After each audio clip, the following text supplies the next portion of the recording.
예, 오늘 전체 주제가 보니까 이제 대학 입시 설명회인데, 저는 어떻게 보면 그 맨 앞에 위치하는 진로에 대한 얘기를 하려고 합니다. 제가 주로 하는 일들은 진로를 기반으로, 요즘 이제 고교 학점제, 혹시 그 초등학교 자녀를 두신 학부모 한번 손 들어볼까요? 아, 예, 많으시네. 예, 그리고 중학교. 중학교가 좀 대다수시고, 고등학교 혹시 있으신가요? 고등학교. 아, 일부 있으시고. 그럼 더 잘 된 것 같습니다.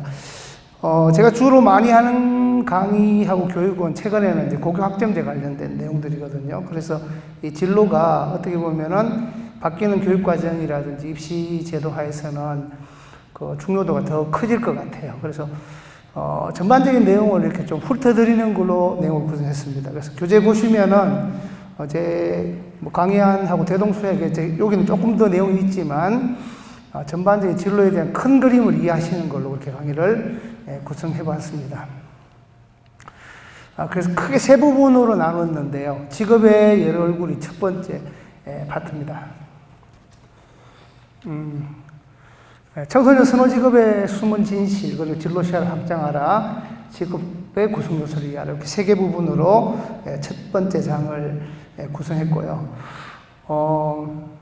제가 지금 강의는 한 90분, 길면 100분 정도 하고 질의응답을 좀 받는 걸, 제가 이제 하는 일들이 말씀드린 대로 진로 기반으로 고교학점제 또는 수시 입시 컨설팅도 진행하고 있으니까 질문은 뭐 광범위하게 하셔도 될 것 같습니다. 첫 번째 장의 학습 목표는 이렇게 잡아봤습니다. 그 매년 교육부하고 한국직업능력개발원이라는 곳에서 우리 청소년들 초등학교 고학년부터 고등학교까지의 선호직업을 조사합니다. 그 보면 일정한 패턴이 있거든요. 그리고 실제 표면에 드러난 선호직업 순위에 숨어있는 어떤 숨은 뜻도 있습니다. 이런 것들을 이해하는 게 중요할 것 같아서 가져왔고요. 그리고 진로 시야 확장은 청소년들의 진로에 대한 시야 자체가 워낙 이렇게 제한적이기 때문에 이걸 좀 넓혀줄 필요가 있겠다. 그런 내용을 다루고 있고요. 그리고 이제 아이들이 하는 직업하고 실제로 산업 현장, 기업에서 바라보는 일에 대한 개념은 다르기 때문에 요거를 우리 학부모님이 잘 이해하시는 게 중요하겠다. 이렇게 판단을 했습니다. 우리가 진로를 고민하는 이유는 간단하죠. 행복하기를 바라기 때문입니다. 특히 이제 자녀들의 진로를 부모님들 다 고민하시는데, 뭐 자녀 행복을 바라니까 고민을 하는 거잖아요. 그래서 우리나라 그 행복론의 대가죠. 서울대학교 심리학과의 최인철 교수님.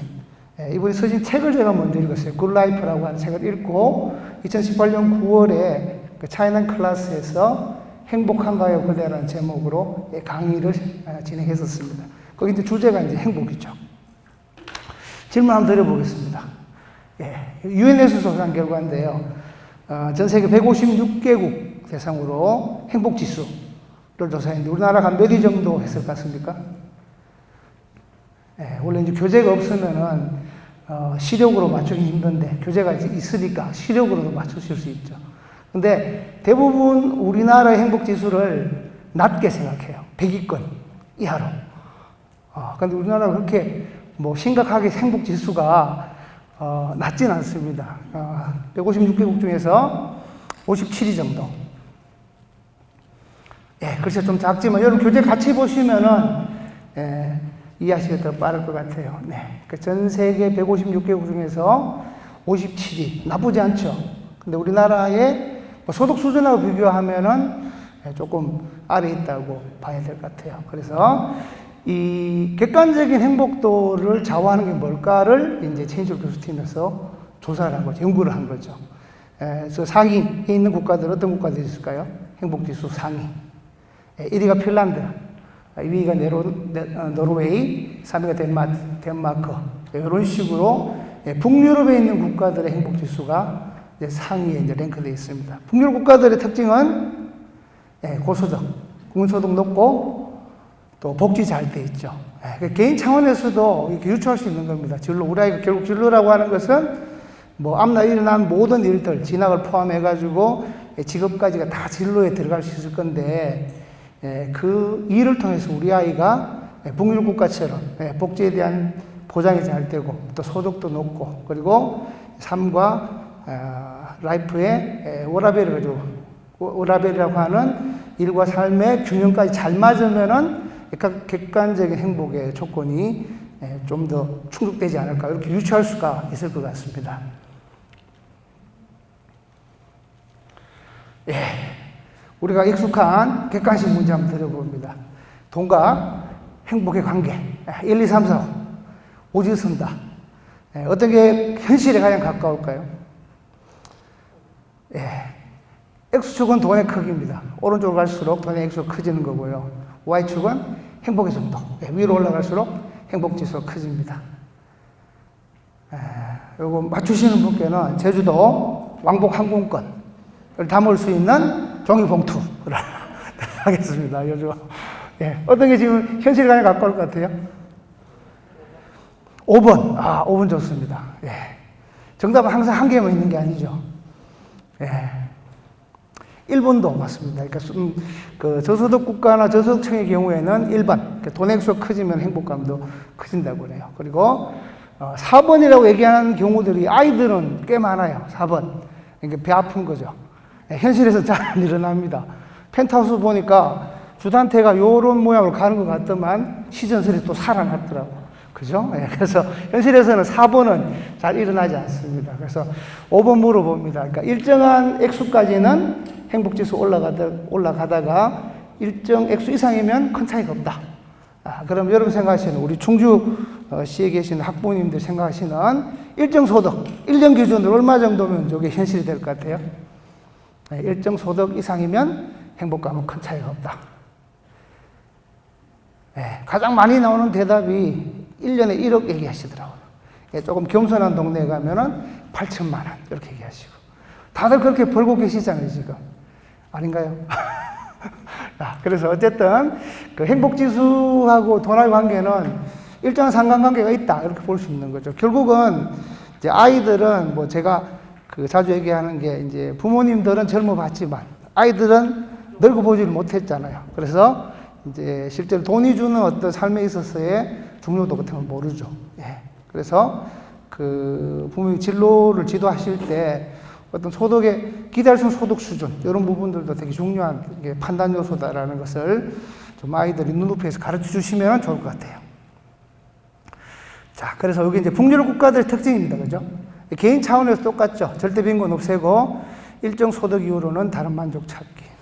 제가 최근에 기사를 하나 봤는데, 그러니까 노동유연성이라는 개념도 되게 중요한 요소더라고요. 무슨 얘기냐면은, 노동유연성이라는 게 똑같은 아웃풋을 내면은 그 일하는 시간에 뭐라고 해야 될까요? 그러니까 똑같은 시간을 일하는데 생산성의 차이가 소득의 차이 또는 국가적인 부의 차이를 만들잖아요. 근데 북유럽 국가들은 거기 플러스 일하는 시간에 대한 유연성을 엄청나게 주는 거예요. 그러니까 짧은 시간 일하고 동일한 아웃풋을 내는데 그 시간조차도 자기가 정할 수 있게. 그러니까 뭐 북유럽 국가들 보면은 휴가 가면은 뭐 2달씩, 3달씩 가잖아요. 결국은 기업이 요구하는, 조직이 요구하는 아웃풋을 자기가 원하는 시간에 생산성 높게 만들어내고 나머지 시간은 개인을 위한 삶에 투자하는 거죠. 이게 행복감에 영향을 준다라고 볼 수 있습니다. 저희 나라도 사실은 이제 그런 거를 이뤄내려고 지금 많이 애를 쓰잖아요. 그렇게 갈등도 있고, 그죠? 가정에 시행착오도 있고. 자, 그러면은 행복하려면은 뭘 사면 행복할까요? 제가 개인적으로 힙합을 되게 좋아하거든요. 힙합을 좋아하는데 그 래퍼들이 플렉스 한다 그러죠.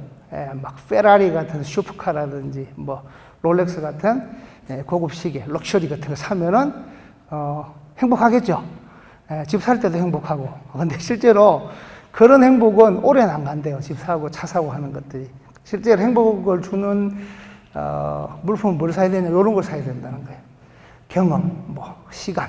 시간이라는 것은 뭐 제가 자주 예를 드는 게, 아파트 생활 많이 하시니까 우리 관리비 주면은 아파트 관리에 대해 들어가는 시간을 관리사무소 해주잖아요. 그러니까 결국 우리가 버는 소득으로 다른 사람의 선물이라든지 소중한 사람하고의 경험이라든지 이야기거리, 이런 걸 사는 것이 행복감의 향상에 도움을 준다. 이게 연구 결과죠. 그러니까 결국은 길게 보면 진로에서도 내가 이래서 내 개인의 삶도 누릴 수 있는 시간도 충분히 확보하고, 그리고 그걸 누릴 수 있는 충분한 재정적인 소득도 확보하는 거. 이게 이제 행복의 조건이다. 이렇게 이해하시면 될 것 같습니다.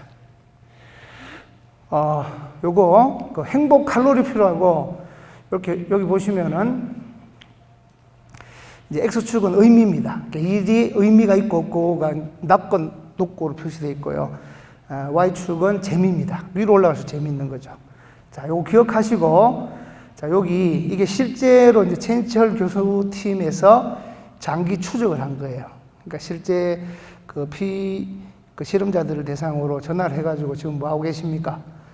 그 일 투입하는 시간 어떻게 됩니까? 지금 현재 그 하고 계신 활동의 의미는 1에서 10까지 해서 어느 정도입니까? 재미는 1에서 10까지 해서 어느 정도입니까? 여기 일하시는 분들이 많을 테니까 여기 보시면 대표적인 활동 중에 일이 있습니다. 그죠? 일. 일은 어디쯤에 위치할 것 같아요? 재미와 의미에서. 네. 그러면은 객관식으로 드리겠습니다. 그 OX 문제 또는 이지선다. 자, 일의 의미는 높은 쪽에 가까울 거예요? 낮은 쪽에 가까울 거예요? 네, 중간쯤에 위치합니다. 이게 어떻게 보면은 우리 사회 현실이죠. 우리는 이 일을 다양한 요소들을 고려하지 않고 어쨌든 주어지는 일, 내가 할 수 있는 일을 하다 보니까 이런 결과가 나오지 않았을까라고 저는 이제 유추를 하는데요. 또 하나, 그럼 이렇게 나와 있는 35개 활동 목록 중에서 재미와 의미가 가장 높은 거는 어떤 활동인 것 같으세요? 아까 얘기했던 행복을 위해서 우리가 사야 되는 거, 경험, 선물, 이야기거리, 시간. 자, 정답 한번 공개해 보겠습니다. 1의 위치는 어디 있냐? 여기 있습니다. 재미없습니다. 의미는 중간 정도입니다.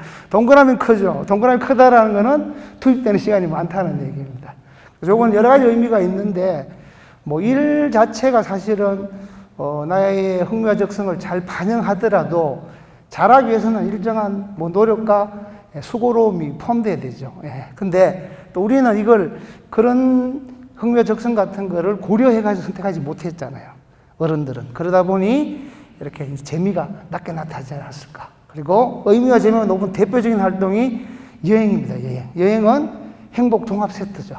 여행 가면 새로운 경험하고, 그리고 이야기거리 만들고, 사랑하는 사람을 위해서 선물도 사오고.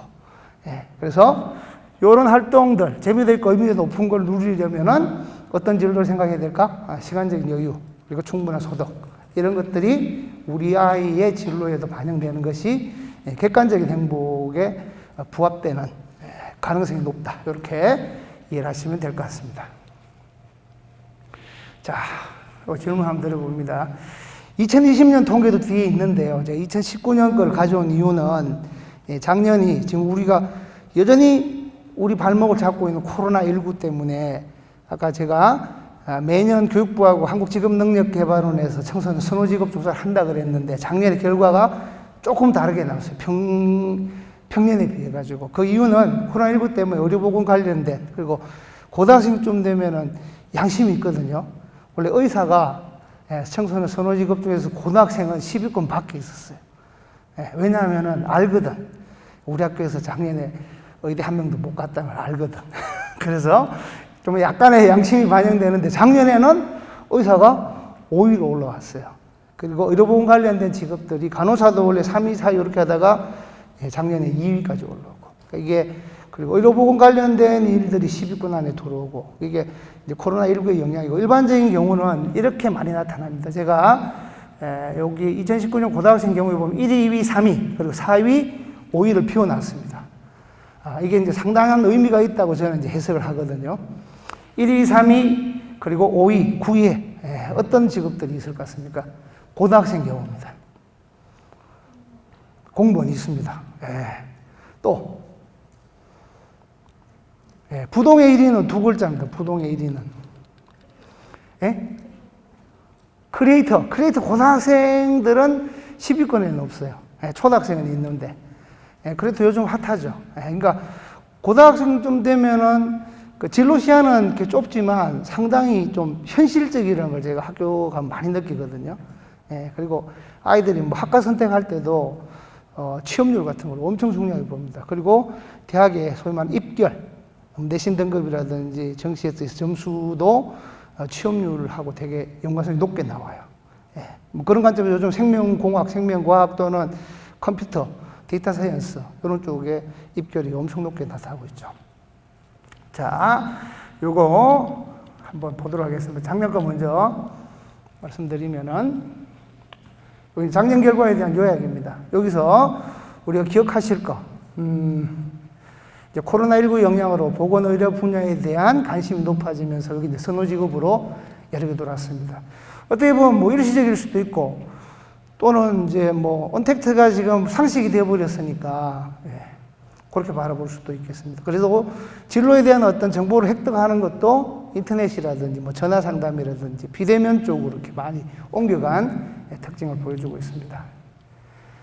요게 글씨는 좀 작지만 기억하실 게 뭐냐면은 여전히 그러니까 청소년 선호직업 1위에서 10위까지가 초등학생 경우에는 48.8% 이게 줄어든 거예요. 이게 무슨 얘기냐면은 수많은 직업이 있잖아요. 그리고 직업은 계속 세분화되고 전문화되면서 가짓수가 더 많아지고 있어요. 뒤에 자료가 나오지만 우리나라 경우에 거의 한 17,000개 정도의 직업이 있거든요. 근데 상위 10개 직업이 초등학생 경우에 48.8%, 2020년 기준입니다. 그리고 중학생은 39.7%, 고등학생 경우에는 33.9%, 거의 3분의 1에 해당되는 거죠. 이게 무슨 얘기냐면은 17,000개의 직업, 그리고 계속 세분화되고 전문화돼서 가짓수가 늘어나는 직업 세계에서 우리 청소년들은 고등학생의 경우에도 상위 10개 직업에 34% 정도가 몰려 있다는 거예요. 그래서 이제 제가 진로시 확장을 두 번째 꼭지에서 다루는 이유입니다. 그래서 이게 제가 이제 수시 원서 이제 쓰는 시즌이 돌아오니까 실제로 교사가 되겠다는 아이 되게 많거든요. 그러면은 이 교사라는 것은 어쨌든 가르치는 일인데 이제 가르치는 일은 가르치는 방식으로 일을 할 수도 있고 기업에서도 충분히 활용할 수 있는 범위가 많은데 진로 시야가 제한되어 있다 보니까 교사가 계속 지속적으로 일위 자리를 차지하고 있는 거죠. 그럼 교사에 대한 어떤 장기적인 전망은 어떠냐? 그 얘기는 제가 실제적인 통계를 가지고 한번 설명을 드리도록 하겠습니다. 여기 이제 2020년의 상위 20입니다. 보시면 교사, 간호사, 군인, 의사, 경찰관 이런 직업들이 10위 안에 이제 포진하고 있습니다. 2020년 기준이고요. 제가 아까 비워놨었던 뭐 고등학생 아까 이제 크레이트 얘기하셨죠. 크레이트가 초등학생에는 있습니다. 지금 보시면은 크레이트 3위에 올라 있죠. 여기 2019년에 보면 아까 비어있던 게 교사, 경찰관, 간호사, 군인, 공무원. 제가 아까 빈칸을 만들어놨던 1위, 2위, 3위, 5위, 9위. 요 교사, 경찰관, 간호사, 군인, 공무원 요 5개 직업의 공통점이 뭔가요? 공통적인 속성이 뭡니까? 그렇죠. 안정적인 직업. 그래서 여기에서 제가 이제 아이들한테 저걸 물어봅니다. 니들 IMF라고 들어봤냐? 이게 이 현상이 저는 2000년대 초반부터 이렇게 청소년 선호 직업에 대한 쭉 흐름을 봤는데 이게 2000년대 들어와서 이 현상이 이제 심화되고 있는 거예요. 그전에는 기업인이라든지 뭐 대기업 회사원 같은 것들 10위권에 있었어요. 근데 IMF 이후로 안정적인 직업이 직업 선택의 가장 중요한 기준처럼 이렇게 변해버렸습니다. 근데 이거는 이제 누구의 영향이라 제가 볼 때는 이제 부모님의 바람이 투영된 거죠. 그러니까 예전에는 뭐 평생 직장이라는 개념이 상식이었잖아요. 근데 이제는 IMF를 겪으면서 대기업에서도 쫓겨난다. 그리고 중간에 얼마든지 직장 옮겨야 될 일들이 상황들이 많다라는 걸 알게 되면서 이제 가장 직업 선택의 중요한 기준을 안정성이라고 하는 거를 자녀에게도 투사, 프로젝션 해버린 거죠. 그게 아이들에게 영향을 줬다. 저는 이렇게 봅니다. 좀 솔직하게 대답해봐. 서울에 있는 고등학생 물어봤습니다. 1, 2, 3위가 공무원, 건물주, 연예인, 운동선수. 세 가지 속성을 담고 있죠. 사람에게 필요한 것. 그죠? 직업의 속성으로서 필요한 안정성, 돈, 인기. 요걸 사실은 추구하는 거죠. 삶에서. 이게 이제 부모님의 희망사항입니다. 부모님의 희망 직업이, 좀 보면 2위, 3위가 약간의 차이가 있죠. 2위, 3위는 왜? 아이들은 법조인 되게 어렵다는 거 알거든요. 그래서 가만 놔두면은, 되기 싫어서 그 선호 직업이 없는 게 아니라, 가능성 측면에서 부모님하고 조금 차이를 봅니다. 근데 어쨌든 공무원이 이제 1위에 들어가 있고, 아까 보셨던 청소년 선호 직업 고등학생 기준으로 봐도 교사도 공무원이죠. 군인도 공무원이죠. 경찰관도 공무원이죠. 공무원도 공무원이죠. 이렇게 안정성이라는 키워드로 조금 왜곡되어 있지 않냐 이런 생각을 해봅니다. 그 학생 희망 직업을 알게 된 경로, 부모님의 영향이 크죠. 그래서 아마 여기 앉아 계신 분 중에서도 안정적인 직업을 갖기를 바라는 분이 많을 거고, 그걸 또 얻는 중에 자녀들에게 영향을 줬을 수도 있다. 이런 얘기입니다. 그래서 특히 중학생까지. 그렇습니다. 반면에 이제 아이들에게 물어봤을 때 어떤 기준으로 너 희망직업 선택할래? 라고 물으면은 내가 좋아하고 잘하는 일을 선택하겠습니다 하는 친구들이 압도적으로 많죠. 무려 70% 가깝습니다. 내가 좋아하고 잘하는 일을 희망직업으로 선택하겠다. 제가 직업의 여러 얼굴을 지은 이유 자체가 선호직업과 아이들의 직업 선택의 기준과 인생에 중요하게 생각하는 가치가 일치하지 않는다는 거예요. 자, 요거 영상 짧게 한번 보겠습니다. 이게 뭐냐면 제가 2015년에 그 비정상회담이라고 하는 프로그램 보고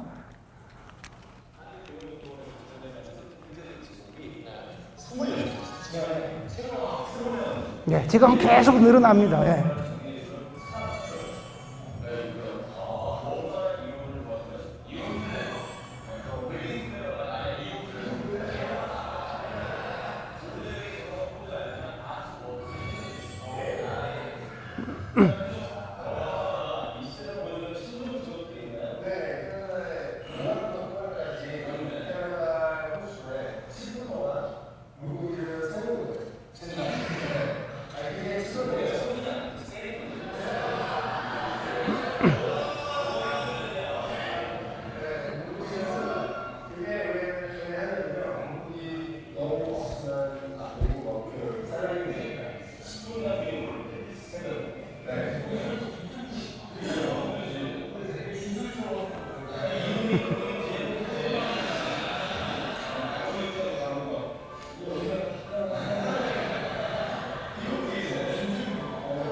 네, 여기까지 보겠습니다. 우리가 이제 반려동물 관련된 직업하면은 1차적으로 생각하는 게 수의사잖아요.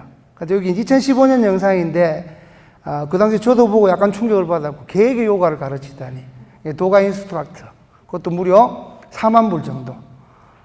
그래서 지금 반려동물 관련해서도 뭐 이미 아마 이 중에도 그 집에서 고양이나 뭐 또는 그 강아지 키우시는 분들 또는 뭐 특이한 형태의 반려동물 키우시는 분들은 분명히 많이 있을 거예요. 제가 최근에 받은 이제 스팸 메일입니다. 먹고 살기 힘들면 반려동물 관리사 자격증 따라. 제가 클 때는 상상도 못했던, 저희가 클 때는 개 용도는 유일하죠. 복날. 주인을 위해서 희생당하는 거. 그랬는데 이렇게 바뀐 거예요. 예. 이것뿐만 아니라 자, 여기 2019년 기준으로 반려동물 관련된 이제 산업이 무려 17,155개소인데 여기 보면 동물 생산, 동물 미용, 동물 판매, 동물 위탁 관리, 동물 전시, 동물 운송, 동물 수입, 동물 장묘. 동물 장묘도 뭐 납골당에서부터 온라인 추모 공간인 납골당도 있고, 심지어 최근에 보니까 제가 그 홈쇼핑에서 본 것 같은데 이제 강아지를 위한 전문 보험 상품.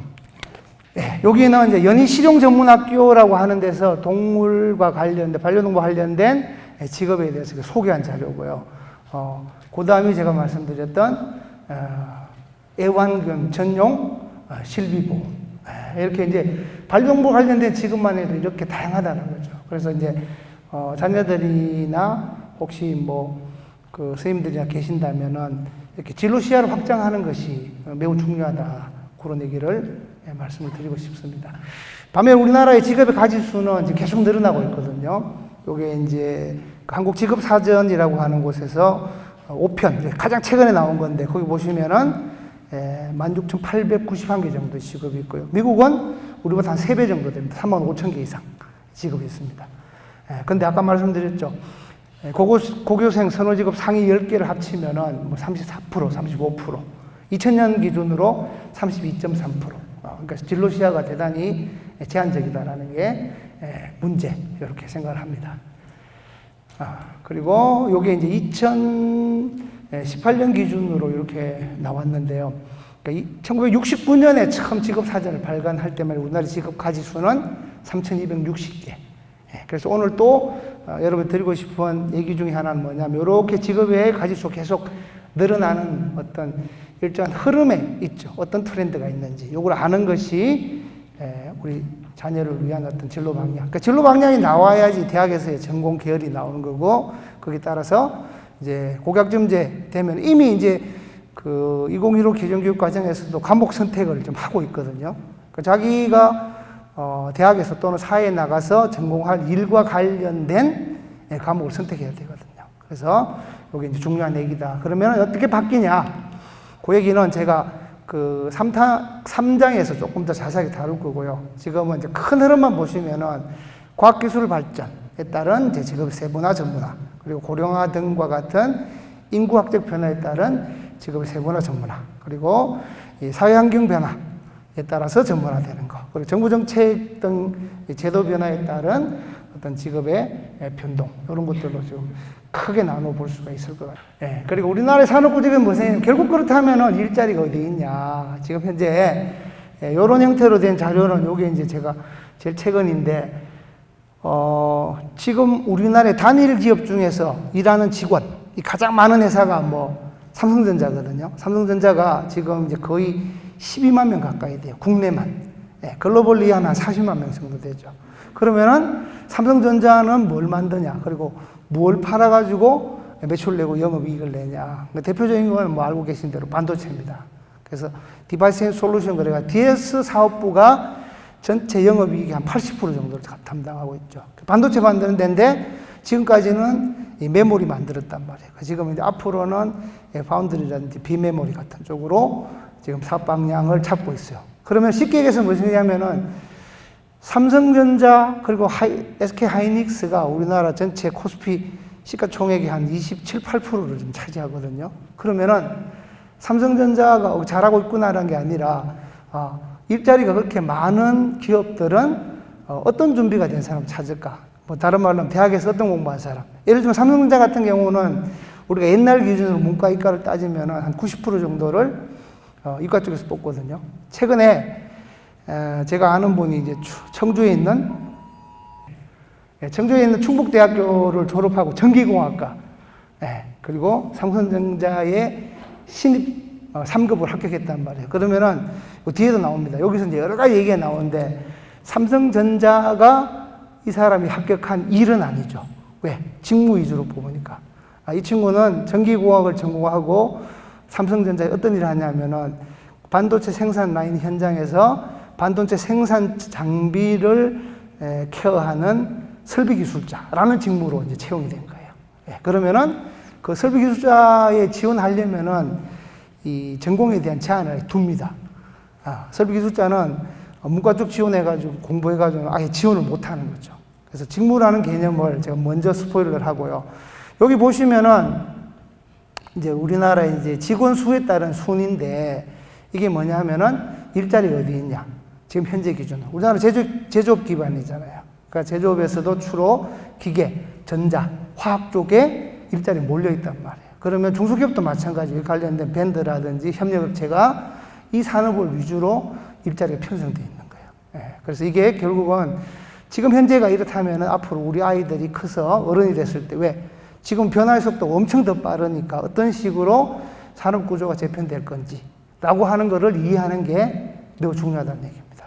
그 얘기를 제가 3부에서 조금 더 자세하게 풀어드리겠습니다.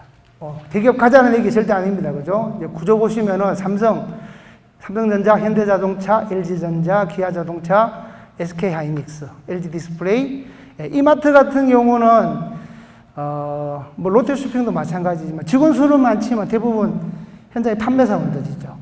요거는 뭐 미국 사례도 보시면 알겠지만 지금 특히 코로나 시기 겪으면서 상당히 위험해지고 있죠. 그러니까 우리 행복에 필요한 어떤 소득 면에서도 사실은 인원이 많지만 이렇게 높은 소득이 아니고 아까 말씀드렸던 우리 충북대 나온 설비 엔지니어 그 친구는 대졸 초임인데 성과가 포함해서 한 6,800 정도를 받더라고요. 어마어마하죠. 그러니까 뭐 대기업 가자는 얘기 아닙니다. 그렇게 우리나라 산업구조상 어디에 일자리가 있고 어디에서 매출과 수익이 나고 있는가 이거를 이제 주목해야 된다는 얘기입니다. 그리고 현실적으로 뭐 대부분 대기업을 원하지만 중소기업, 제가 특히 이제 특성고등학교라든지 제가 그저께까지 구미대학교 뭐라고 해야 될까요? 좀 선발된 인원들 한 24명 정도하고 같이 2박 3일 경주 켄싱턴 리조트 교육을 했었는데 거기도 얘기한 그겁니다. 그러니까 아주 강소기업, 작지만 탄탄한 기업에 갈 수 있도록 아이들에게 좀 정신무장시켜달라. 그런 얘기를 하거든요. 그래서 결국 중소기업도 보면은 뭐 강소기업에 해당되는 것들은 결국 우리나라 아직 제조업 기반이면서 대기업의 산업구조하고 유사한 형태를 보인다. 기계전자화학이고 이게 급하게 바뀌고 있다. 이 얘기까지를 염두에 두시면 좋겠습니다. 이 부분은 좀 빨리 지나가겠습니다. 이제 직업의 구성요소란 말이 뭐냐 하면은 기업은 직무를 위주로 사람을 뽑아요. 근데 아이들한테 너 원하는 직업이 뭐냐 그러면은 저는 삼성전자 회사원요 이렇게 얘기하거든요. 또는 현대자동차에서 일하고 싶어요. 근데 절대 그렇게 안 뽑죠. 직무 위주로 뽑는단 말이에요. 직무 위주로 뽑는다는 얘기는 이제 그 직무에서 필요로 하는 역량과 기술, 태도를 가진 사람을 뽑는데 그게 결국은 대학에서 전공하고 연관성이 있는 거죠. 그래서 기억하실 거는 여기서는 전문 영역하고 직무라는 걸 기억하시면 좋을 것 같아요. 무슨 얘기냐면은 결론을 먼저 말씀드리면은 직무에 대해서 아이들이 알아들을 수 있게 납득시키는 거. 그러니까 결국은 큰 기업일수록 회사 차원으로 뽑아가지고 이렇게 보내지 않죠. 아예 특정한 일을 할 수 있는 사람들을 뽑습니다. 아까 말씀드렸던 뭐 반도체 디자인이라든지 또는 반도체 해외 영업 그리고 더 쪼개면은 뭐 남미에서의 반도체 영업 이런 식으로 쪼개겠죠. 그래서 직무란 개념을 이해해야 되고 전문 영역은 뭐냐면은 결국은 그 일을 통해서 제공할 수 있는 인간의 욕구를 건드리는 근무원 이렇게 이해하시면 될 것 같아요. 자, 그래서 뭐 예를 들면 치료, 조제, 교육, 뭐 제사 이런 것들이 다 전문 영역이죠. 결국은 인간이 뭐 물건을 사든 서비스를 받든 이런 어떤 그 눈에 보이는 제품이나 서비스 이면에 있는 전문성을 제공받는 거죠. 자, 그래서 질문 한번 드려봅니다. 제가 이제 LP 바를 가는 걸 좋아합니다. 요즘은 이제 코로나 때문에 못 가고 있는데, 여기 이제 플라스틱 판으로 이렇게 LP 판을 만들잖아요. 그래서 아까 방금 보여드렸던 4가지 직업의 구성 요소. 직무, 전문 영역, 업계, 조직. 업계는 산업이라고 보시면 됩니다. 그러니까 뭐 예를 들어 전자업계 또는 반도체 업계. 조직은 개별적인 회사. 뭐 삼성전자, SK하이닉스. 이렇게 봤을 때 요 4가지 직업의 구성 요소, 직무, 전문 영역, 업계, 조직 중에서 가장 안정적인 것과 가장 불안정한 건 뭘까요? 안정적이라는 것은 변하지 않는 거, 흔들리지 않는 거. 불안정한 거는 계속 바뀌고 불안정한 거. 어떤 게 가장 불안정할 것 같아요? 네 가지 중에서? 직무가 가장 불안정합니다, 직무. 자, 예를 들어 보겠습니다. 제가 오늘 이제 새벽에 혹시나 막힐지 몰라 제가 일산에 살거든요. 경기도 일산. 차를 몰고 지나오는데 하이패스를 지나가잖아요. 하이패스 지나가면은 자동으로 요금이 이렇게 결제된단 말이에요. 그런데 검수원이 앉아 있어요. 표 받는 사람. 8시간씩 3교대 하죠.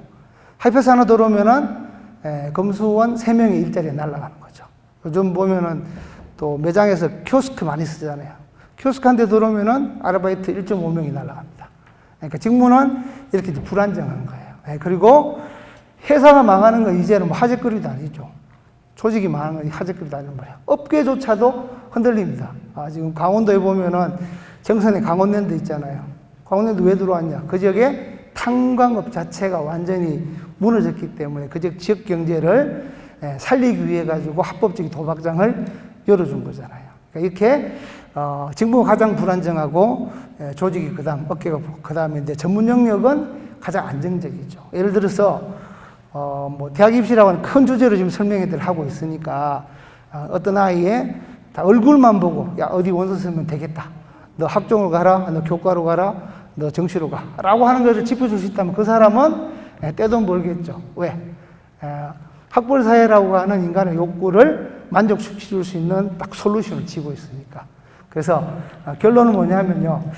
아이들에게 직무라는 개념에 대해서 설명하는 거하고 장기적으로 커리어 관리에 있어가지고 인간의 욕구하고 맞닿아 있는 이제 전문성을 기를 수 있는 그 방향을. 그러니까 대부분의 사회생활을 시작할 때는 결국은 뭐 고등학교를 졸업하든 전문대학을 졸업하든 대학을 졸업하든 또는 대학원을 졸업하든 그 조직원으로 시작한단 말이에요. 월급 받는 단계.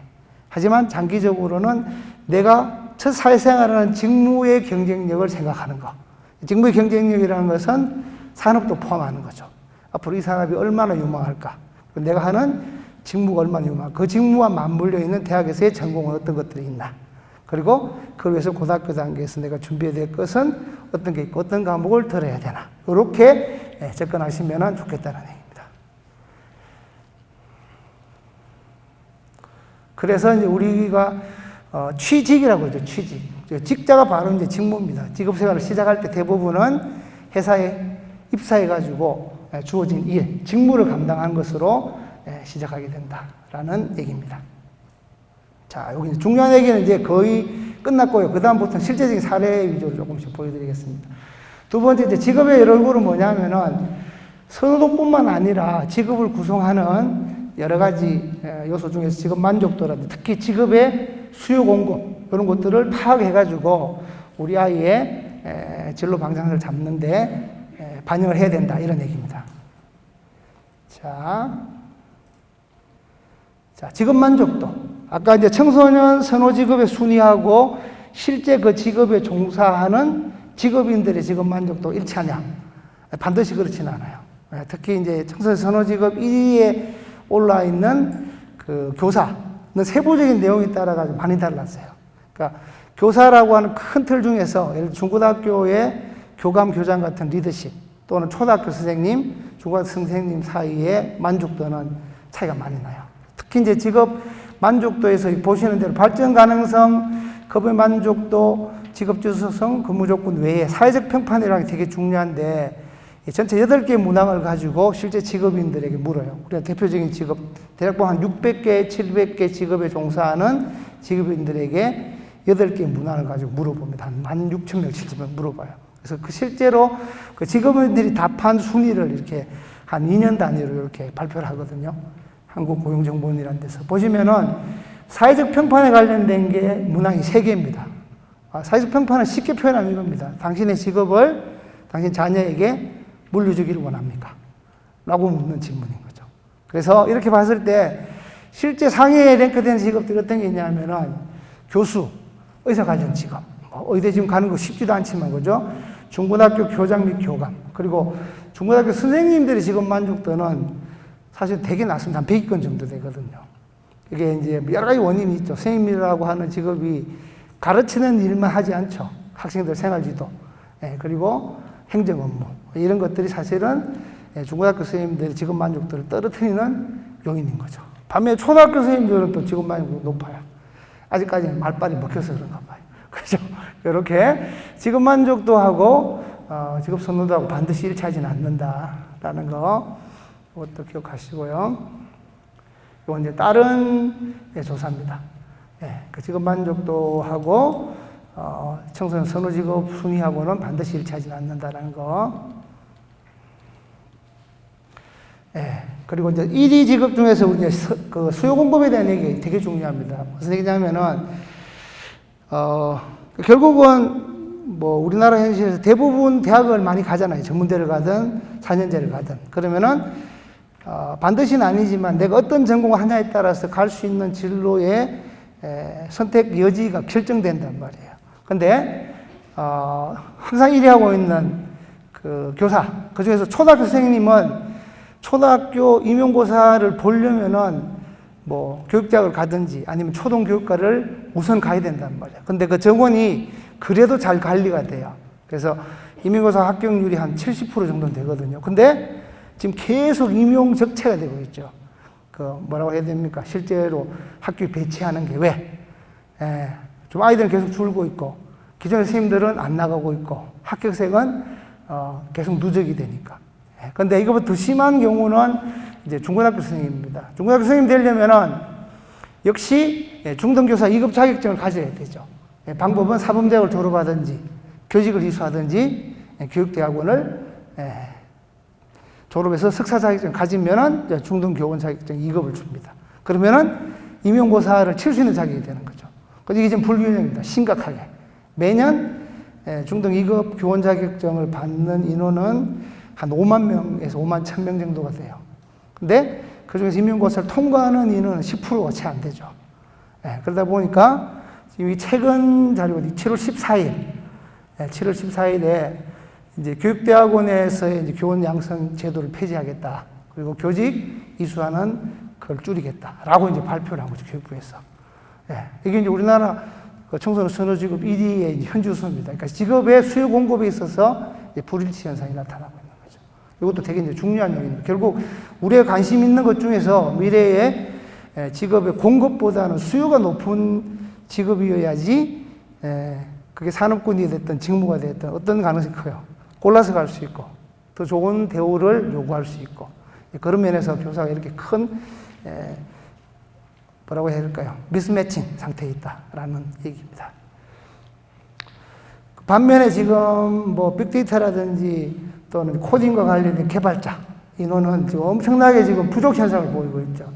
이분 그 네이버를 창업한 이혜진 의장입니다. 그죠?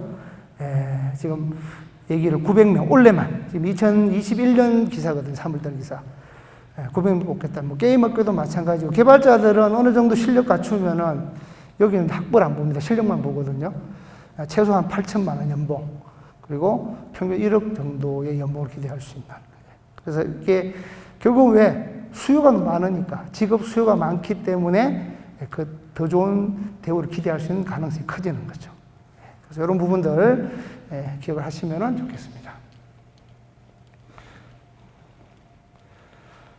요거는 짧게 말씀드릴게요. 이건 뭐냐면은 연도별 학고 급별로 임용시험 이거 숫자 보시면 됩니다. 보면은 지원자 대비 합격률입니다. 그나마 2014년부터 10%대로 조금 올랐었잖아요. 요건 어떤 영향이냐면 실제 선생님들 중에서 명예퇴직을 원하는 분들이 되게 많아요. 명예퇴직 하려면은 재원이 있어야 돼요. 어떤 재원이냐면은 보통 한 1억 2천에서 1억 5천 정도 명퇴금을 주거든요. 연금은 받는 거고. 근데 그게 재원이 없으면은 못 하는 거야. 명퇴에 대한 일종의 TO가 있습니다. 그게 좀 풀리면은 선생님들 왕창 나가시는 거예요. 그래서 요때 엄청 풀렸습니다. 2014년, 15년 이럴 때. 그 다음 그나마 조금 여지가 생기는 게 10% 정도예요. 결국 뭐예요? 아까 임용고사는 아무나 지원 못 하잖아요. 2급 중등교사 자격증을 가지고 있어야 되는데 그 수많은 친구들이 지원해서 10명 중에 1명 정도가 합격한다. 이렇게 보시면 돼요. 직업 수요 공급이라는 건 되게 중요한 요인입니다.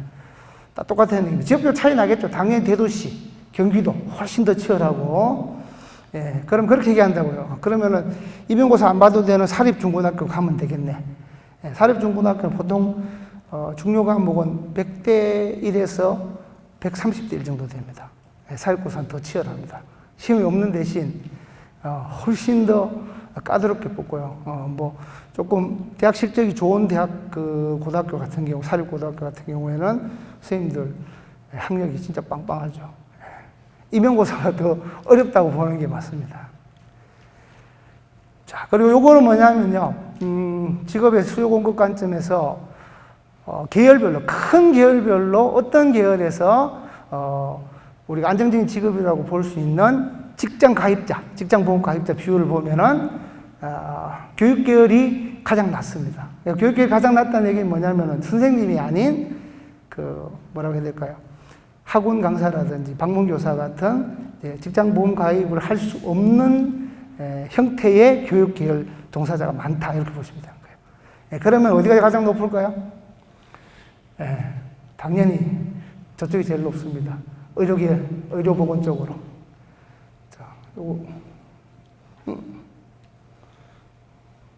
자, 요거는 뭐냐면은 수요 공급에 있어가지고 우리가 그 전문대, 우리 아이는 공부에 좀 관심이 없는데 전문대를 보내야 되겠어요. 얘기하면은 보시면 농협대학교가 취업률이 압도적 1위죠.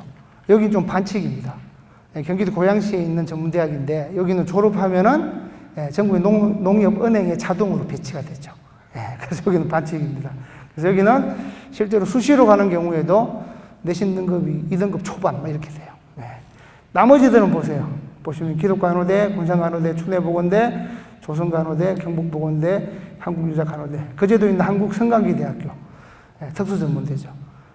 취업률에 있어가지고 현재 어떤 변화의 흐름을 어느 정도 볼 수 있는 겁니다. 의료보건 쪽에 지금 상당히 취업률도 높고, 그리고 특히 의사 이런 쪽은 기본적인 소득도 높고 이렇게 이해할 수 있습니다.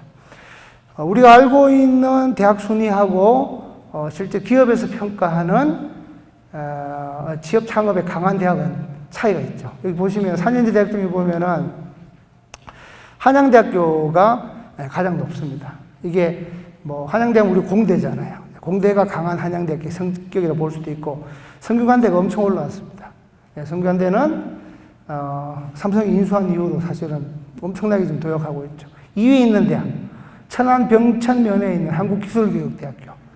안 들어보신 분도 많을 거예요. 취업의 질에 있어서 엄청 강한 고용노동부에서 운영하는 대학입니다. 사립대학인데 공립대처럼 운영하고 있죠.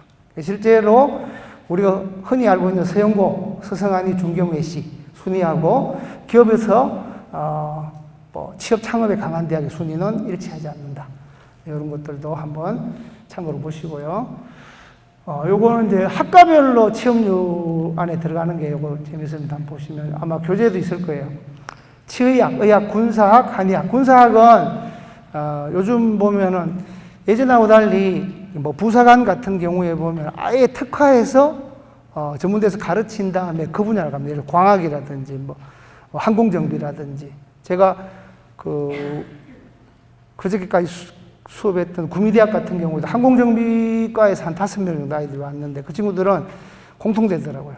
졸업하고 항공부사관으로 가서 신무 쌓고 대한항공이라든지 좀 안 되면 작은 LCC라 그러죠. 로커스트 캐리어 쪽으로 취업하겠다. 그리고 나서 좀 생각이 있는 애들은 영어 길러가지고 해외 취업하겠다. 이런 식으로 방향을 잡더라고요.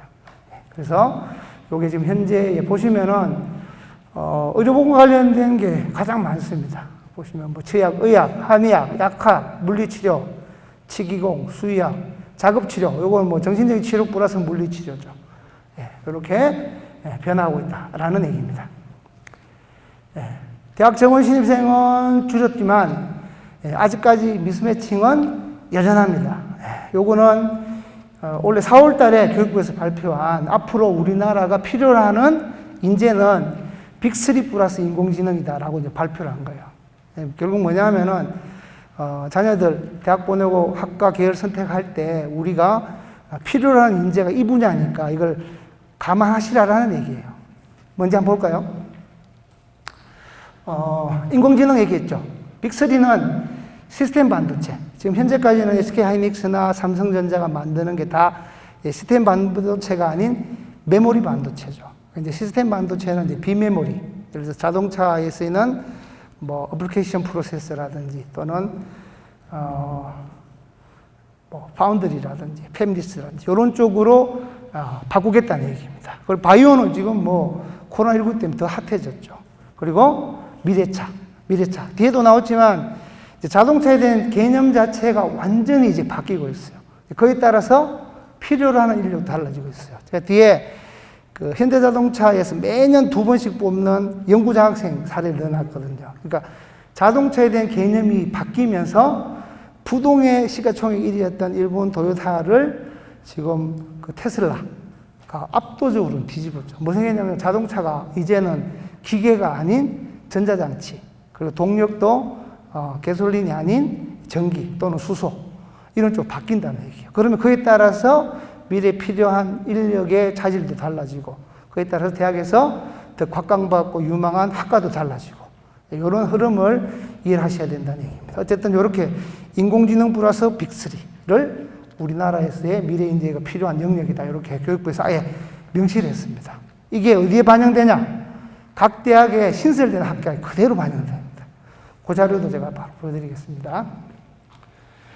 자, 그럼 필요하라 하는 뭐 학과에 대한 내용도 달라질 거고요. 그리고 두 번째 영역은 이제 수입에 대한 얘기입니다. 아까 우리 행복으로 시작했는데, 보시면 아이들 이거 보여주면은 이렇게 얘기합니다. 선생님, 저는 고등학교 졸업하고 도선사가 될래요. 이렇게 얘기한단 말이에요. 도선사 우리나라 한 400명 정도 있습니다.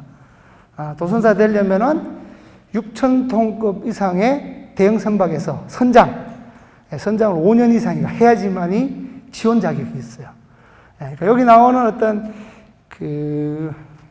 평균수준 높은 직업 5개는 뭐 국회의원도 마찬가지지만 바로 되진 않죠. 의사들도 보면은 그냥 인턴, 레지던트 다 거쳐가지고 자기 분야에서 자리 잡은 다음에 이 정도 연봉이 나오는 겁니다. 근데 여기 보시면 어쨌든 흐름을 보시면은 의사 쪽이 되게 많죠. 의학계를 교수는 말할 것도 없고. 그래서 어쨌든 이제 평균소득이라는 것도 진로에서 되게 중요한 요소이기도 하고, 그리고 어떤 행보하고도 연관성이 높은 지표다라는 것만 기억하시면 되겠고요. 반면에 소득이 낮은 거, 시인. 우리가 잘 아는 시인들, 뭐 안도현 시인, 나태주 시인 이런 분들, 본업이 따로 있죠. 아주 잘 나가는 시인들이지만 안도현 시인은 전주인 우석대학교 문예창작과 교수님이시고 나태주 시인은 초등학교 교장선생님 출신이시죠. 그래서 이제 농담하면 그럽니다. 너가 정말 고등학교 가서 좋아하는 남자애하고 지금 썸을 타다가 사랑에 빠졌는데 걔가 시인이 되고 싶다고 해. 그럼 잘 생각해봐. 네가 약대를 가든지 아니면은 잘 생각해보고 걔에게 시를 쓰면서 다른 직업을 가질 생각은 없는지 진지하게 물어봐라. 농담하면 하는 말이지만 실제로 이렇게 차이가 난다는 겁니다. 학력에 따른 어떤 소득은 말할 것도 없죠. 그리고 오늘 슬라이드 넣지 않았지만 사실은 이거에 비해가 더 중요한 거는 실제적인 경제교육이죠. 그러니까 결국은 무슨 얘기냐면은 요거는 대부분이 직장인이라고 하는 취직으로 시작하기 때문에 그걸 중심으로 진로 교육을 잡은 거고, 크게 보면은 이제 금융소득이라고 부르는 뭐 월세라든지 주식 투자 소득이라든지 이런 부분에 대한 추가적인 안목, 대비를 하는 게 사실은 핵심이죠. 근데 그게 지금 바로 뭐 되진 않으니까 저는 대학생들은 그런 부분에 대해서 연습해보라고 시킵니다. 결국은 월급을 더 받든 덜 받든 직장인에서 그건 똑같거든요. 자기 잡을 소유당한 거잖아요. 그래서 그 부분은 오늘은 다루지 않지만 경제교육에서는 되게 중요한 요소다. 저는 그렇게 이제 생각을 합니다.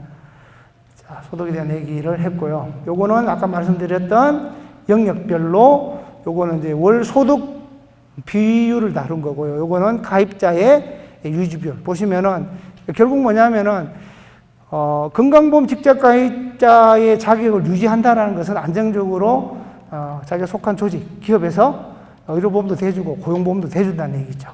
보시면 교육계열이 가장 낮죠. 38.2%. 예체능도 30%대.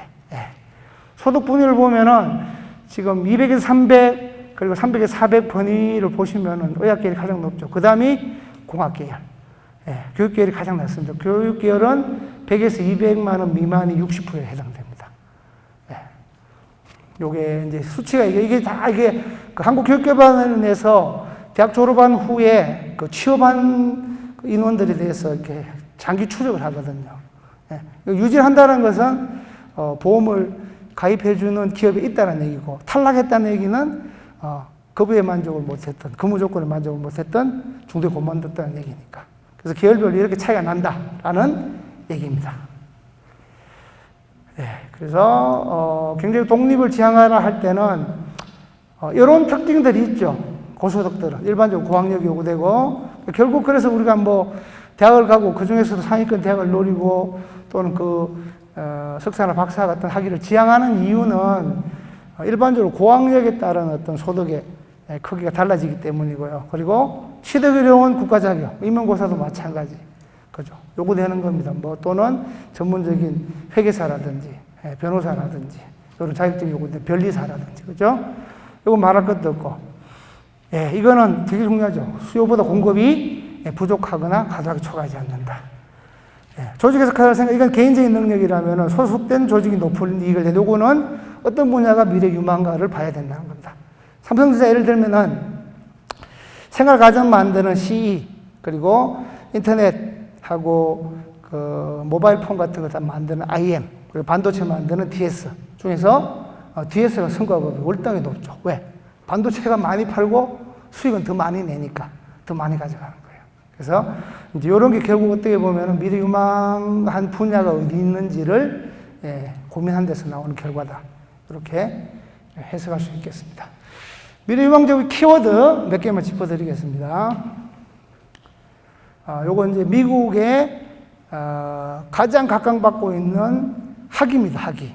보시면은 생물 통계학, 통계학, 컴퓨터과학, 경제학, 응용수학, 컴퓨터과학, 약학, 수학, 소프트웨어 석사, 물리학 석사. 자, 이게 이제 흐름을 보여주죠. 그러니까 빅데이터와 관련된 거 또는 생명정장과 관련된 바이오와 관련된 거. 요런 분야의 전문성이 있는 학위가 각광받고 대우를 받는다는 얘기죠. 이 흐름은 우리나라도 그대로 올 거라고 예상합니다. 왜? 전 세계적인 흐름은 어느 한 국가만 별도로 움직이지는 않거든요. 물론 이제 국가별로 우위를 점하는 산업 분야는 차이가 있지만 전체적인 흐름은 동일하게 간다라고 봐야지 되기 때문입니다. 요건 이제 미국의 잡코리아에 해당되는 글래스도어 첫 포탈이거든요. 여기서 유망직업 키워드인데 최고 직업 순위입니다. 보면은 뭐 잘 이해하기 어려운 것들도 있죠. 프론트엔드 엔지니어, 자바 개발자, 데이터 과학자, 제품 매니저, 데브옵스 엔지니어, 데이터 엔지니어, 소프트웨어 엔지니어. 그러니까 위에 지금 상위 7개까지는 우리 흔히 얘기하는 빅데이터, 인공지능, 그리고 데이터 사이언스에 관련된 직업이 이렇게 보시면 돼요. 이게 이제 흐름을 보여주는 거죠. 이런 직업들이 미국에서 현재 각광받고 있다. 자, 그래서 직업 선호도 만족도 일치하지 않는다. 직업 만족도를 구성하는 요소 이해해야 되고, 청소 선호도가 높은 직업에 직업 수요가 높진 않다. 그래서 장기적인 관점에서 산업구조 관점에서 어디에서 직업 수요가 높을지를 봐야 된다. 재정적 안정은 되게 중요하다. 그래서 미래 유망 직업 핵심 키워드를 파악해야 된다. 자, 이제부터는 실제로 좀 구체적인 사례를 가지고 어떤 분야가 앞으로 유망할지 그걸 좀 다뤄보겠습니다.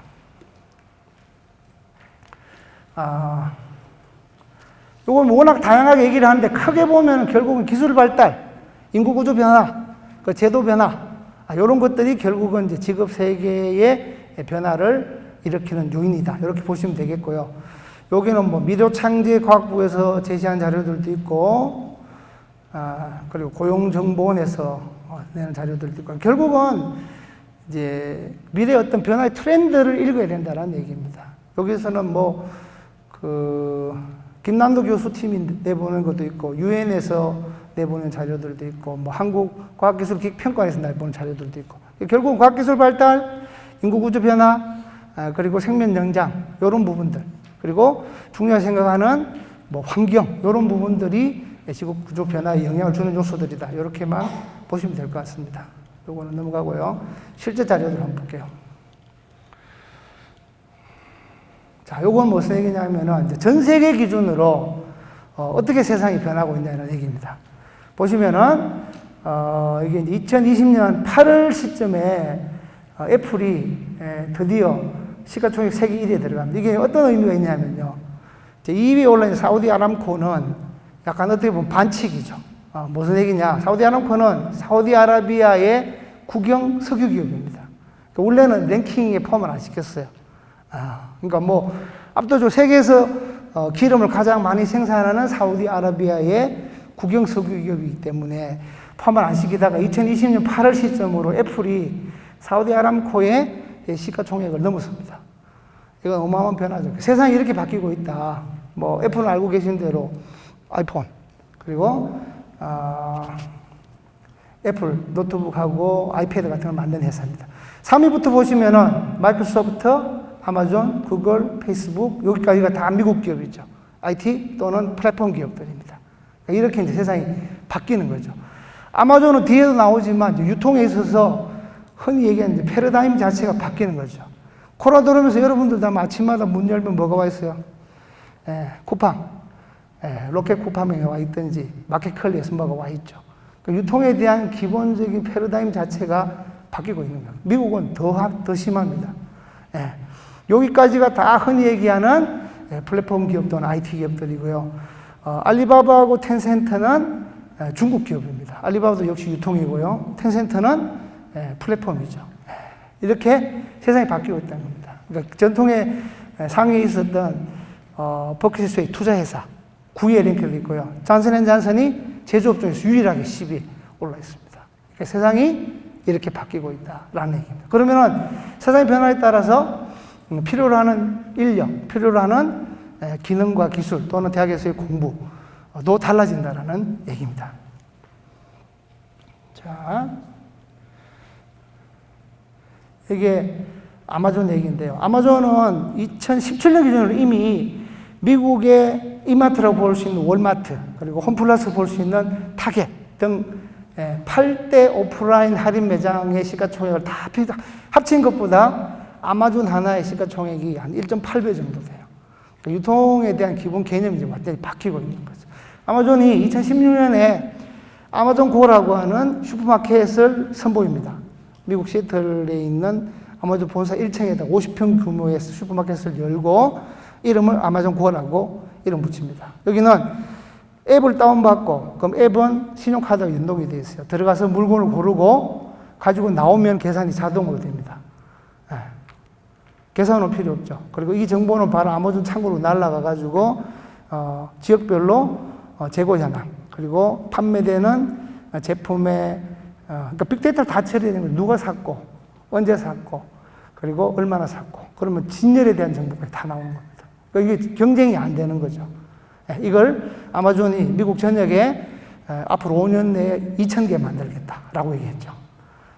그러니까 이게 세상이 이렇게 바뀌는 거예요. 그러면은 우리가 전통적으로 알고 있는 유통기업은 MB, 상품을 기획하고 소싱하는 사람의 기능, 플러스 판매로 이루어진단 말이에요. 근데 그 개념 자체가 바뀌어버리기 때문에 이제 여기는 철저하게 데이터 기업인 거죠. 빅데이터 기반으로.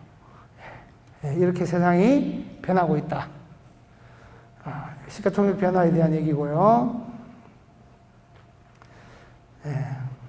큰 변화는 없습니다. 무슨 얘기냐면은 작은 차이들은 있어요. 예를 들어가지고 뭐 2위 하던 기업이 3위하고 지금 사우디 아람코가 원래 5월 시점으로는 3위까지 밀려난 거예요. 마이크로소프트가 3위에서 2위로 올랐었죠. 이런 약간의 변동 차이는 있지만 큰 산업 구조 측면에서의 변화는 이제 막을 수가 없는 거죠. 그럼 이게 뭐 수십 년에 걸쳐서 이루어졌냐? 그렇지 않죠. 지금 삼성전자하고 그 대만의 TSMC가 반도체 부분에 지금 계속 엎치락뒤치락 하잖아요. 그러니까 결국은 누가 앞섰다 뒤섰다 이것보다는 진짜 산업의 쌀이라고 불러지는 반도체 부분에 있어가지고 TSMC가 조금 더 안정적이죠. 메모리 반도체는 이 경기의 영향을 많이 받는단 말이에요. 근데 TSMC는 파운드리, 그러니까 뭐 하고 팹리스 같은 위탁 생산이라든지 비메모리 쪽에 많이 특화되어 있다 보니까 더 좀 경쟁력 면에서 조금 더 낫죠. 금융종도 마찬가지고요. 이게 보시면 뭘 보냐면은 이 전통의 강호였던 한때는 이 금융기업들이 상위권을 다 차지했었거든요. 그 중국 공상은행이 전 세계 시가총액 1위 했던 게 불과 10몇 년 전이에요. 근데 산업구조 자체가 이렇게 바뀌고 있다. 제조업은 유일하게 지금 존슨앤존슨만 10위권에 들어와 있는 상태. 자, 테슬라, 뭐 압도적인 일입니다. 그죠? 테슬라는 차 자체 뭐 안정성 문제, 뭐 여러 가지 문제들 많다고 얘기하는데 왜 이렇게 곽광받냐? 미래차의 모습이니까. 앨런 머스크라고 하는 테슬라 창업자는 이 차라고 안 부르고 카라고 안 부르고 디바이스라고 부르죠. 전자장치. 그죠? 그래서 이제 테슬라가 이렇게 곽광받는 이유는 기본적으로 동력장치 때문에 그러죠. 전기차니까. 미래는 이렇게 간다는 얘기예요. 예. 주가 추이 오락내락 합니다. 하지만 큰 틀에서의 차에 대한 개념 자체가 바뀌는 건 이제 막지 못하는 거죠. 예. 그죠? 보시면은 여기 나와 있는 BID라든지 이런 데들도 다 저거죠. 예. 전기차 회사들이죠. 변화 흐름. 여기 보시면 BYD, NID, 여기 다 이제 전기차들입니다. 이게 전기차가 된다라는 것은 어마어마한 변화죠. 1차적으로 뭐가 변하냐면 현대차 밑에 1차 밴드들은 보통 한 1조 대 정도 매출을 올리거든요. 근데 이제 전기차가 상용화되면은 지금 현재 차에 들어가는 부품의 한 3분의 1 정도밖에 안 필요해요. 예, 그러면은 거기 일하는 사람들, 기존에 뭐 대표적으로 기계라든지 또는 뭐 전기 쪽 이런 쪽에 일하던 사람들의 앞날이 이제 불투명해지는 거죠. 요거 보시면 좋을 것 같습니다. 2007년부터 17년까지 보시면은 예전에는 뭐 정유회사 같은 게 상해에 많이 있었어요. 예. 이때만 해도 마이크로소프트의 성격은 소프트웨어 회사였죠. 예. 근데 요즘은 소프트웨어뿐만 아니죠. 뭐 클라우드라든지, 그죠? 예. 이렇게 지금 보면은 중국 공상은행, 뱅크 오브 아메리카, 시티그룹 이런 것들이 다 10위권에 있다가 없잖아요, 지금. 알파벳은 구글입니다. 그죠? 그러니까 산업 구조가 이렇게 불과 10년 사이에 이렇게 바뀐 거예요. 네, 앞으로는 더 가속화되겠죠. 우리나라 경우는 삼성전자와 SK하이닉스가 절대적으로 차지한 비중이 높습니다. 네, 나머지는 여기 그 밑으로 보시면은 뭐 LG화학이라든지 삼성바이오로직스나 셀트리온 같은 앞으로 자동차의 배터리 또는 바이오 관련된 기업들이 좀 약진하고 있고요. 네이버하고 카카오다운도 지금 엎치락뒤치락하고 있죠. 예. 어쨌든 산업구조가 이렇게 바뀐다라는 게 중요하고요. 요게 원래 5월 기준으로 보시면은 이제 쿠팡 유역의 유역정치에 상장하면서 3위로 올랐었고, 여기 G홀딩스 같은 경우는 네이버 자회사 일본 라인의 지주회사입니다. 넥슨 게임 회사죠, 재팬. 이게 다 지금 이제 12위권 안에 들어가 있습니다. 보시면은 우리나라도 지금 보면은 전통적인 산업 구조하고 좀 달라지고 있는 과도기죠. 이게 더 앞서간 건 이제 미국의 모습이겠고. 그러면은 이제 어떤 대비를 해야 되냐라는 데 대해서 답을 얻을 수가 있는 거죠. 순서. 지금 게임 회사들 뭐 넷마블까지 다 지금 1조대 넘어서면서 30위 안에 다 들어있죠. 넷마블이 지금 올 6월 시점으로 33위네요. 세계 N 얘기하는 넥슨하고 NC소프트 같은 경우 다 이 상위에 지금 있습니다. 그러니까 산업구조가 이렇게 많이 바뀌었다. 코스닥에서는 셀트리온 형제들이 지금 뭐 상위가 항상 올라가 있죠. 그러니까 산업구조의 변화라고 보시면 됩니다. 요건 아까 말씀드렸던 현대차가 매년 2번씩 그 대학생들, 대학원생 대상으로 연구장학생을 뽑아요. 뽑아가지고 장학금 지급하고 그 일정 학점 이상만 되면 졸업하면은 우선 채용을 하죠. 현대차로. 근데 이게 재밌는 얘기입니다. 2018년 하반기하고 2019년 하반기 사이에 어떻게 바뀌었냐면요. 글씨가 작으니까 제가 정리한 거 보여드리면 요건데요. 2019년 3월에 모집한 거, 2019년 10월에 모집한 걸 보니까 순서가 바뀌었어요. 2019년 3월에는 기계, 전기, 전자, 컴퓨터고요. 2019년 10월에는 전기, 전자, 컴퓨터, 화학이고 기계가 지금 6위로 밀려났어요. 이게 무슨 얘기냐면 연구장학생들의 우선순위가 바뀌었다는 얘기는 현대차가 바라보는 미래 차에 대한 개념 자체가 바뀌었다는 얘기죠. 그래서 이게 지금 단적으로 어떤 변화의 흐름을 보여주는 연구제 장학생 채용 과정에서 전기전자 컴퓨터공학과를 가장 앞쪽에. 이 무슨 얘기냐? 차이된 개념이 이제는 전기로 움직이는 기계장치, 굴러가는 바퀴가 아니라 전기전자 데이터의 총알이라고 볼 수 있는 거죠. 이렇게 모든 분야에서 바뀐다. 요거는 대학의 신설학과인데 그냥 눈으로 보셔도 될까요? 바이오, 인공지능, 그죠? 그리고 AI, 생체의공학. 이게 지금 이제 그 서울 쪽 기준으로 새로 생긴 학과들이거든요. 이런 애 뽑는다. 그럼 이런 얘기 합니다. 우리 애는 지금, 코딩 같은 것도 싫어하고, 그냥 완전히 문과적성인데 어떻게 해야 되냐. 변화를 자기의 전공에서 접목해야 돼요. 예를 들어서 마케팅을 한다고 하더라도, 데이터 기반의 데이터 분석을 할 수 있는 마케팅 전문가하고, 그냥 옛날 엑셀 돌리는 마케팅 전문가는 차이가 나는 거죠. 그래서 변화의 흐름은 막을 수 없으니까 내가 정말 이 분야를 전공하는 것이 좀 힘들다고 생각되면은 자기 분야 내에서 이 변화의 흐름을 적용하고 접목하는 거, 이거는 피해갈 수 없는 거죠. 대학별로도 보면은 소프트웨어 교육을 의무적으로 강화하는 대학들이 있거든요. 이런 대학들 찾아가는 것도 해법이 될 수 있겠고요. 바뀌는 거는 거의 뻔합니다.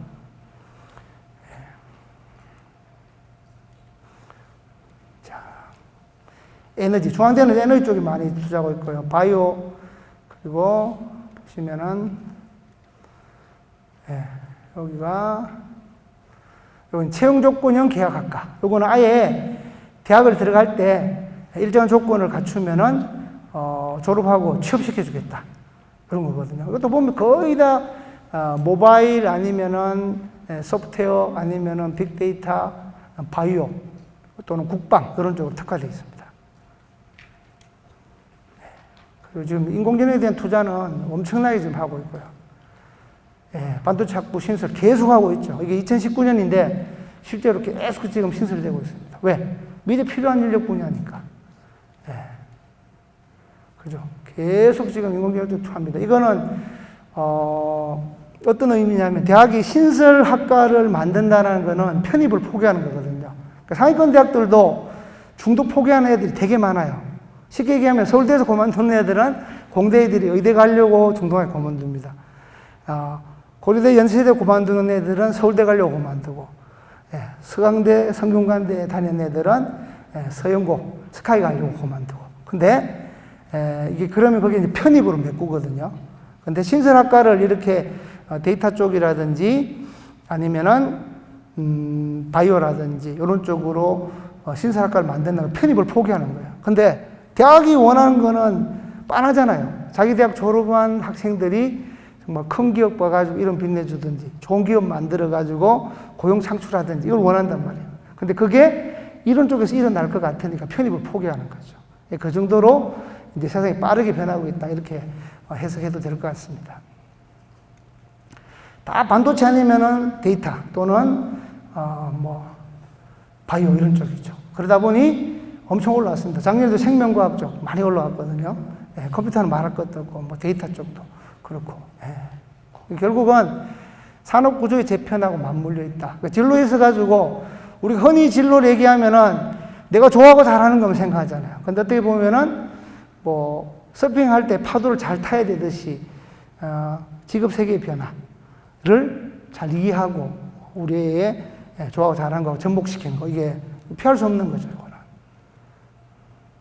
그럼에도 불구하고 아직도 이제 부족합니다. 우리는 되게 이제 대학 구조가 배타적이고 이렇게, 경직되어 있기 때문에 쉽게 안 바뀌죠. 그래서 서울대 같은 경우도 정원 늘리려면 어마어마한 반발이 있죠. 컨공 같은 경우는 사실은 인력 수요가 엄청나게 늘어나고 있는데, 지금 스탠포드 경우에는 10년 사이 5배나 늘어나, 서울대는 16년 동안에 15명. 그러니까 국가적으로 보면 아직도 이제 많이 멀었다는 거죠. 그런 차이들이 있다. 요 얘기는, NCS라고 하는 것은 기업이 사람 뽑을 때 직무를 위주로 뽑는다 그랬잖아요. 거기에 대한 어떤 표준화된 서술을 보시면 됩니다. 그러니까 내셔널 컴피턴시 스탠다드를 그래가지고, 예를 들어서 반도체 설비 엔지니어라고 뽑는다 하면 그게 어떤 일을 하는지를 객관적으로 스스로 해놓은 거예요. 그럼 단계별로 1단계에 해당하는 아이들은 이런 일들을 할 수 있고 그 윗단계에는 이런 일들을 처리할 수 있어야 된다라고 정리를 해놓은 겁니다. 근데 이게 이제 주기적으로 새롭게 고시된 NCS를 발표해요. 요것도 흐름을 볼 수 있는 거예요. 보시면은 여기 예시문 보여드릴게요. 자, 스마트 공장, 인공지능, 블록체인 서비스, 4차 산업에 관련된 거, 또는, 그리고 그린 에너지, 환경 관련된 거, 바이오, 그리고 인공지능 R&D, 정보보호 R&D, 클라우딩 컴퓨팅, 환경. 우리 흔히 얘기하는 요즘 ESG 얘기하죠. 환경과 관련된 거, 소셜, 사회공헌에 대한 부분, 가버넌스, 지배구조에 대한 거, 이런 것과 관련된 변화가 NCS에도 반영이 된다. 이렇게 보시면은 틀림이 없을 것 같습니다. 스마트시티.